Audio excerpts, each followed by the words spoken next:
ময়দা দিয়ে মিষ্টির দোকানের মতো নরম তুলতুলে বালুশাহী মিষ্টি তৈরি করা যাবে খুব সহজে। আসসালামু আলাইকুম মাই লাভলি ভিউয়ার্স, আপনাদের সবাইকে আমার চ্যানেল ফারজানাস মিনি কিচেনে আবারও একবার ওয়েলকাম করছি নতুন আরও একটি ভিডিও দেখার জন্য। আজকে আমি একদম সহজ রেসিপিতে তৈরি করে দেখাবো বালুশাহী মিষ্টি। মিষ্টি জগতের সবচাইতে সহজ এবং কম খরচে তৈরি করে নেওয়া যায় এই মিষ্টিটা, তবে খেতে কিন্তু হয় দারুণ মজাদার। আর একদিন তৈরি করে আপনারা 10 দিন পর্যন্ত এই মিষ্টি ফ্রিজ ছাড়াই সংরক্ষণ করতে পারবেন। কিছু টিপস ফলো করলে আপনাদের মিষ্টিটাও হবে একদম পারফেক্ট। ময়দা দিয়ে তৈরি করার পরেও এই মিষ্টিটা হয় অনেক বেশি সফট, আর তৈরি করতেও সময় লাগে একদমই কম। তো চলুন পুরো রেসিপিটা দেখে নেওয়া যাক। বিসমিল্লাহ। এই বালুশাহী মিষ্টি তৈরি করার জন্য আমি এখানে 1.5 কাপ পরিমাণ ময়দা নিয়েছি। অবশ্যই এই মিষ্টিটা তৈরি করতে ময়দাটাই ইউজ করতে হবে, আটা দিয়ে কিন্তু এই মিষ্টিটা একদমই ভালো হবে না। এখন এখানে দিয়ে দিচ্ছি হাফ চা চামচ বেকিং সোডা। অবশ্যই এখানে বেকিং সোডা ইউজ করতে হবে, বেকিং পাউডার দিলে হবে না। এখন এই বেকিং সোডা আর ময়দাটা কিন্তু আমি একটু ভালোভাবে মিক্স করে নিচ্ছি, যাতে করে বেকিং সোডাটা সম্পূর্ণ ময়দার সাথে ভালোভাবে কোট হয়ে যায়, কোনো অংশেই যাতে বেকিং সোডা কম বেশি না থাকে। সব কিছু ভালোভাবে মিক্স হয়ে গেলে এখানে দিয়ে দিচ্ছি 6 টেবিল চামচ পরিমাণ রান্নার রেগুলার তেল। আপনারা চাইলে এখানে ঘি অথবা বাটার ইউজ করতে পারেন, তবে আমার হাতের কাছে এখন তেলটাই অ্যাভেলেবেল আছে, সেজন্য আমি এই তেল দিয়েই করছি। এবার এই তেলটা ময়দার সাথে ভালোভাবে মিক্স করে নেব। অবশ্যই তেলটা ময়দার সাথে ভালোভাবে মিক্স করে নিতে চেষ্টা করবেন। আপনারা যত বেশি সময় নিয়ে এই তেলটা ময়দার সাথে মিক্স করবেন, এই ডোর রেজাল্ট কিন্তু ঠিক তত বেশি ভালো আসবে। তো কিছুক্ষণ যাবত মিক্স করে নেওয়ার পর দেখতেই পাচ্ছেন এই ডোটা এরকম ছাড়া ছাড়া এবং ক্রাম্বের মতো একটা ডো হয়ে যাবে। তো সেই পর্যায়ে বুঝে নেবেন যে ডোটা কিন্তু খুব সুন্দরভাবে মিক্স হয়ে গিয়েছে। তো আপনারাও অবশ্যই একটু সময় নিয়ে তেলটা ময়দার সাথে ভালোভাবে মিক্স করে নেবেন, তখন দেখবেন আপনাদের ডোটাও এরকম হবে।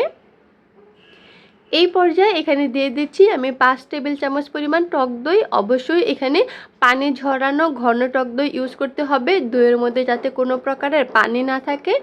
এবার এই দইটাও আমি ময়দার সাথে ভালোভাবে মিক্স করে নিব। এই ডোটা তৈরি করতে কিন্তু অবশ্যই এখানে দই এবং তেল ইউজ করতে হবে। এখানে কিন্তু কোনোভাবেই পানি অথবা দুধ ইউজ করা যাবে না, এতে করে কিন্তু এই মিষ্টিটা একদমই পারফেক্ট হবে না। তো আপনারা অবশ্যই এখানেও সময় নিয়ে এই দইটা ময়দার সাথে ভালোভাবে মিক্স করে নেবেন। তো আমি কিন্তু বেশ কিছু সময় নিয়ে এই ডোটা ময়দার সাথে ভালোভাবে মিক্স করে নিয়েছি। এখানে বেকিং সোডা এবং টক দই থাকার ফলে কিন্তু ডোটা অনেক বেশি ফ্লেকি হবে, আর আমাদের এই মিষ্টির জন্য কিন্তু একদম ফ্লেকি একটা ডো তৈরি করতে হবে। বেশ কিছু সময় মেখে নেওয়ার পর দেখতেই পাচ্ছেন এরকমভাবে ডোটা ছাড়া ছাড়া হয়ে আসছে। আপনারা নিশ্চয়ই খেয়াল করলেই দেখতে পাচ্ছেন ডোটা কিন্তু অনেক বেশি পরিমাণে ছাড়া ছাড়া। পারফেক্ট বালুশাহী মিষ্টি তৈরি করা এটাই কিন্তু একটা গোপন টিপস। ডোটা কিন্তু এরকম ছাড়া ছাড়া ভাবেই তৈরি করতে হবে। ডোটা কিন্তু খুব বেশি মসৃণ করলে এই বালুশাহী শেপটা কিন্তু একবারে হুবহু মিষ্টির দোকানের মতো আসবে না। তো আপনারাও চেষ্টা করবেন এরকমভাবে ডোটা তৈরি করে নিতে। তো দেখতেই পাচ্ছেন আমার ডোটা কিন্তু অনেক বেশি পরিমাণে ফ্ল্যাকি হয়েছে, আর ডোটা কিন্তু খুব বেশি পরিমাণে সফট আছে। তো এই পর্যায়ে আমি সম্পূর্ণ ডোটাকে একসাথে ভালোভাবে মিক্স করে নেব। তো এই পর্যায়ে কিন্তু একদমই আলতো হাতে সম্পূর্ণ ডোটাকে আমি এক জায়গায় ভালোভাবে জড়ো করে নিচ্ছি। খুব বেশি জোরে জোরে প্রেস করে ডোটাকে কিন্তু এরকমভাবে এক জায়গায় জড়ো করা যাবে না, এতে করে ডোটের যে ফ্ল্যাকি ভাবটা আছে সেটা কিন্তু অনেকটাই নষ্ট হয়ে যাবে। এবার এই ডোয়ের উপরে আমি ভিজা কিন্তু নিংড়ানো একটা সুতি কাপড় দিয়ে ঢেকে দিচ্ছি, এতে করে এই ডোর উপরের অংশটা কিন্তু আর ড্রাই হয়ে যাবে না। এই কাজটা কিন্তু অবশ্যই ফলো করতে হবে, সুন্দরভাবে ভেজা কাপড় দিয়ে ডোটা ঢেকে দিতে হবে। এবার এই ডোটাকে আমি 20 মিনিটের জন্য রেস্টে রেখে দেব। 20 মিনিট পর ডোটা কিন্তু আরও অনেক বেশি পরিমাণে সফট হয়ে গিয়েছে, দেখতেই পাচ্ছেন। এবার সম্পূর্ণ ডোটাই আমি হাতে নিয়ে নিয়েছি, আর এরকমভাবে ডোটাকে এরকম একটু মথে নেব। তো আপনারা 4 থেকে 5 বারের মতো ডোটাকে এরকমভাবে হালকা হাতে মথে নিতে চেষ্টা করবেন। খুব বেশি মথে সফট করে ফেলা যাবে না, এতে করে ডোর যে ফ্লেকিনেসটা আছে সেটা কিন্তু নষ্ট হয়ে যাবে এবং মিষ্টির দোকানের মতো শেপ দেওয়া যাবে না। এবার এই ডোটাকে আমি ছোট ছোট লেচি করে কেটে নেব। আমি ডোটা ছোট ছোট লেচি করে কেটে নিয়েছি। এখন এখান থেকে একটা লেচি নিয়ে আমি বালুশাহী মিষ্টির মতো শেপ দিয়ে নেব। সাধারণত বালুশাহী মিষ্টি একভাবেই শেপ দেওয়া হয়, গোল করে। তো আপনারা কিন্তু আপনাদের পছন্দ মতো মিষ্টির শেপটা দিয়ে নিতে পারবেন। এটা কিন্তু আসলে বলে বোঝানোর কিছুই নেই, আপনারা জাস্ট ভালোভাবে খেয়াল করলেই দেখতেই পারবেন আমি মিষ্টির শেপটা কিভাবে দিয়ে নিচ্ছি। তো একইভাবে কিন্তু আমি সবগুলো মিষ্টি তৈরি করে নেব। আমি আপনাদেরকে আরও একটা মিষ্টি তৈরি করে দেখে দিচ্ছি। তো এখান থেকে আমি আরও একটা লেচি নিয়ে নিচ্ছি এবং এই লেচিটাকে একটু ভালোভাবে মথে তারপরে আবারও বালুশাহী মিষ্টির শেপ দিয়ে নেব। তো বালুশাহী মিষ্টি তৈরি করার ক্ষেত্রে কিন্তু এরকমভাবে কিনার দিয়ে একটু ফাটা ফাটা ছাড়া ছাড়া এবড়ো থেবড়ো হবে, এতে কিন্তু ভয় পাওয়ার কিছুই নেই। এটাই কিন্তু আসল বালুশাহী মিষ্টির পারফেক্ট একটা শেপ। তো দেখতেই পাচ্ছেন আমি কিন্তু খুব সুন্দরভাবে একটা শেপ দিয়ে নিয়েছি। একইভাবে কিন্তু আমি সবগুলো মিষ্টি তৈরি করে নিয়েছি। আর এই 1.5 কাপ ময়দা দিয়ে আমার 16 পিস বালুশাহী মিষ্টি তৈরি হয়েছে। এখন এগুলো ভাজার জন্য চলে যাব। চুলায় একটা প্যানে আমি পর্যাপ্ত পরিমাণে তেল দিয়েছি। এখন তেলটা হালকা গরম হয়ে আসলে এখানে আমি এক এক করে সবগুলো মিষ্টি দিয়ে দেব। তো এই মিষ্টিগুলো দেওয়ার সময় অবশ্যই খেয়াল রাখতে হবে তেলটা যাতে অনেক বেশি গরম না হয়। দেখুন আমি মিষ্টিগুলো দেওয়ার পর হালকা হালকা বুদবুদ উঠছে, তার মানে তেলটা খুব বেশি একটা গরম হয়নি। তো এরকম হালকা কুসুম গরম তেলের মধ্যেই কিন্তু এই মিষ্টিগুলো দিতে হবে। আর সবগুলো মিষ্টি কিন্তু একসাথে দিয়ে দেওয়া যাবে না, কারণ এই মিষ্টিগুলো কিন্তু ভাজার পর ফুলে ডাবল হয়ে যাবে। সেই জন্যই চেষ্টা করবেন একটু জায়গা রেখে তারপরে মিষ্টিগুলো দিতে।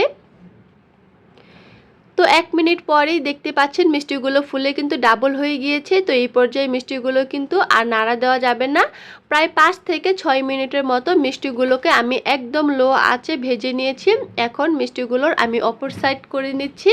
দেখতেই পাচ্ছেন মাশাআল্লাহ মিষ্টিতে খুব সুন্দর একটা কালার চলে এসেছে। তো বালুশাহী মিষ্টি ভাজার ক্ষেত্রে অবশ্যই খেয়াল রাখতে হবে চুলার আঁচটা কিন্তু একদমই লোতে রেখে এই মিষ্টিগুলো ভাজতে হবে। আপনারা যদি চুলার আঁচটা শুরুতেই অনেক বেশি পরিমাণে দিয়ে দেন তাহলে দেখবেন মিষ্টিতে অতি দ্রুত কালার চলে আসবে, বাট ভিতরে কিন্তু পারফেক্টভাবে কুক হবে না। সেই জন্য অবশ্যই বালুশাহী মিষ্টিগুলো ভাজার ক্ষেত্রে চুলার আঁচটা একদম লো করে দিয়ে পর্যাপ্ত সময় নিয়ে মিষ্টিগুলো ভেজে নিতে হবে। তো এবার আমি মিষ্টিগুলো আবারও অপর পাশটাও 5 থেকে 6 মিনিটের মতো লো আঁচে রেখে ভেজে নিয়েছি। তো মিষ্টিগুলোতে কিন্তু খুব সুন্দর গোল্ডেন ব্রাউন কালার চলে এসেছে। এবার এই মিষ্টিগুলো আমি তেল ছেঁকে তুলে নিচ্ছি। এখন বাকি যে মিষ্টিগুলো ছিল সেই মিষ্টিগুলোও কিন্তু আমি সেম প্রসেসেই আবারও ভেজে নেব। তো আমি আপনাদেরকে কিন্তু আবারও বলছি বালুশাহী মিষ্টিগুলো ভাজার ক্ষেত্রে চুলার আঁচটা কিন্তু একদমই লোতে রেখে মিষ্টিগুলো ভেজে নিতে হবে। এরপর চুলায় অন্য একটা প্যান বসিয়ে এখানে আমি দিয়ে দিচ্ছি 1.5 কাপ পরিমাণ চিনি, সাথেই দিয়ে দিচ্ছি 1.5 কাপ পরিমাণ পানি। এই বালুশাহী মিষ্টি শিরার জন্য এই চিনি এবং পানির মেজারমেন্টটাই কিন্তু একদম পারফেক্ট মেজারমেন্ট। এর থেকে চিনি বা পানি কম বেশি করার কোনো প্রয়োজন নেই। এবার চিনিটাকে একটু ভালোভাবে নেড়ে দিচ্ছি। আর চিনিটা গলে না আসা পর্যন্ত এবং শিরাটা ভালোভাবে ফুটে না আসা পর্যন্ত একটু ওয়েট করব। শিরাটা ভালোভাবে ফুটে উঠেছে। তো এই পর্যায়ে চুলার আঁচটা মিডিয়াম করে দিয়ে আমি শিরাটাকে ঘড়ি ধরে 6 মিনিট জাল দিয়ে নেব। 6 মিনিটের মধ্যেই শিরাটা কিন্তু অনেকটাই ঘন হয়ে এসেছে। এই শিরাটা কোনো একতার অথবা 2 তারের শিরা হবে না, পর্যাপ্ত পরিমাণে ঘন একটা শিরা হবে, তাহলেই কিন্তু চলবে। তো এই পর্যায়ে আমি শিরাটা চুলা থেকে নামিয়ে কিছুক্ষণ নেড়ে চেড়ে হালকা ঠান্ডা করে নেব। শিরাটা যখন হালকা একটু ঠান্ডা হয়ে এসেছে এই পর্যায়ে আমি আগে থেকেই ভেজে রাখা বালুশাহীগুলো দিয়ে দিচ্ছি। এই পর্যায়ে বালুশাহী মিষ্টিগুলোও কিন্তু কুসুম গরম আছে। সবগুলো মিষ্টি দিয়ে দেওয়ার পর আমি এই মিষ্টির উপরে শিরাগুলো দিয়ে দিচ্ছি। তো অবশ্যই চেষ্টা করবেন এরকমভাবে উপর থেকে মিষ্টির মধ্যে শিরাগুলো দিয়ে দিতে, এতে করে এই মিষ্টিগুলো কিন্তু শিরাটা অতি দ্রুত সোক করতে পারবে। এখন এই শিরার মধ্যে আমি মিষ্টিগুলো 15 মিনিটের মতো চুবিয়ে রাখবো। এর থেকে বেশি সময় কিন্তু রাখার কোনো প্রয়োজন নেই, কারণ মিষ্টিরা যদি পারফেক্টভাবে ভাজা হয় তাহলে এই 15 মিনিট সময়ের মধ্যেই কিন্তু সুন্দরভাবে মিষ্টিটা শিরা সোক করে নিতে পারবে।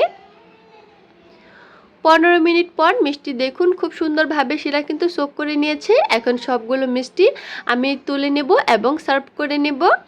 মাশাআল্লাহ দেখতেই পাচ্ছেন এই মিষ্টিগুলোর লুক ঠিক কতটা বেশি পারফেক্ট এসেছে। দেখতেই মনে হচ্ছে একদম হুবহু মিষ্টি দোকানে বালুশাহী মিষ্টির মতো। এই মিষ্টিটা দেখতে সুন্দর হওয়ার পাশাপাশি খেতেও কিন্তু অনেক বেশি মজাদার। তো আশা করছি বরাবরের মতোই আমার আজকের রেসিপিটাও আপনাদের কাছে ভালো লেগেছে। আমার ভিডিওগুলি আপনাদের কাছে ভালো লেগে থাকলে অবশ্যই আমার চ্যানেলটি সাবস্ক্রাইব করে পাশে থাকা বেল বাটনটি ক্লিক করে রাখবেন। আজকের মতো ভিডিওটি এই পর্যন্তই। আল্লাহ হাফেজ।